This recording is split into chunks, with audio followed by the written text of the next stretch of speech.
Hello everyone, welcome to R2I.NET TV screencast number 1. This is Goon Dan from R2 Integrated, and today I'm going to show you how to work with the DotNetNuke Breadcrumb skin object. Now DotNetNuke Breadcrumb skin object is a very user-friendly skin object that you want to use on your website if you were running an e-commerce website, a content-heavy website, or a site with fairly complicated navigational structure, and you want to make sure that users know how to navigate to pages throughout your site easily. So in this example, I'm going to use a skin package that is freely available on r2idnn.com website called ProLogic. And if you navigate to the site, go to Freebies, ProLogic, and you see this landing page over here with the detail about the skin package. It's available on just for DotNetNuke 5, and you can log in and download if you wish to follow along. Otherwise, I'm just going to go ahead and jump into the demo here. I have my skin files open. The file that I opened is called details.ascx, and you can see just the markup for the breadcrumb, just the standard ones. You can write DNN breadcrumb, run a server, and give it an ID that will enable DotNetNuke to render this breadcrumb. In this specific example, I have a configuration called root level equals 0, and I'm going to show you the staging site to see what it means when it starts at 0. In this example, I am currently editing a detail page. When we're on a home page, it won't show that breadcrumb, so I have to navigate to a detail page called About. So About is a subpage, an interior page. The navigation structure in DNN Works is you see Home, About, Technology, Support, Contact, Menu Items on this level. It calls level 0. It's the root level start with 0, and then the first level will be Leadership, and then the second level will be the 3 menu items here. So in my configuration of the skin object, I had it to display at level 0. So it will start at level 0 and then show you all the pages after that. If I click on Data, which is the last page of this navigation, it's going to show me About, Leadership, and Data. It kind of indicates where did I come from and the page that I'm currently on. So another option you can do is to change it to 1. I'm going to save that and refresh the page. So we have root level start 0, and then level 1 would be leadership, investor relation, corporate responsibility, career opportunity. These are level 1 menu item, and these menu items are level 2. So I'm going to refresh the page, and it removed About. It starts at level 1 for me. So by default, you don't have to specify level 1 because DotNetNuke already renders that at default, by default. So I can change it to 2 or 3 or so on if you wish to just display the navigation at a certain level.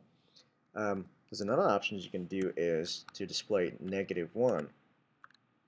What does it do? Let's just refresh the page. -1 will show an item called root.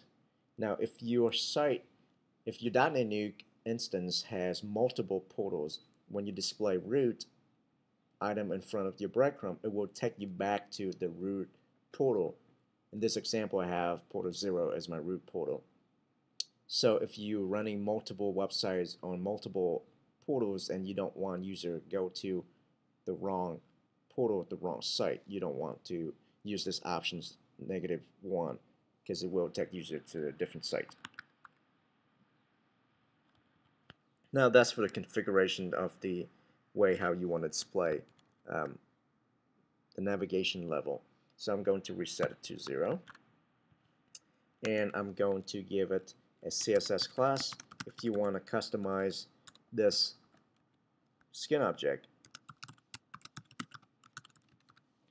now by default all the skin object in DNN will have a CSS class called skin object, but if you want to style this little skin object just specifically for this purpose, you can specify a CSS class. Here is what I did, called site breadcrumb. I already have the styles in place. I'm going to save the file, and you will see the breadcrumb change from the standard links to something more subtle, that people don't get distracted when they read the content, but it's still there for them to navigate back and forth between the pages. Then you can specify the separator for it. In this example, we have kind of a little default separator with a small triangle over here. It's hard to see, but I'm going to specify with a separator with my own style. Separator. Cool. You can set HTML in here, or you can do just some simple pipe sign, or the greater than sign, or you can do HTML. In this example, I'm going to do space, non-breaking space, the right error. There we go. And then another space, non-breaking space. So it separates the two links to give it a little padding. I'm going to refresh this, and you see there's little errors in the middle of that. So it's a nice little option that you can change to anything you want. You can specify the HTML, and then you can specify the background image for it. The last options in here is if you don't want to specify data as a page name, you can specify the page title. In this example, I'm going to click on Chris Jatnicki, and let's say I want to display the page title instead of just the page name. You can do so by specify used title attribute and set it to being true, and save the page, the skin file, and then refresh the page. Instead of showing me the page name, it's going to pull out the page title. Chris Jatnicki, R2I's Chief Technology Officer. So there's so much you can do with this to make this nice little utility to enhance the user experience in your website. So if you have any questions, feel free to contact me on r2idnn.com, send me an email at cdang@r2integrated.com, and then I'll hope to see you next time. Enjoy.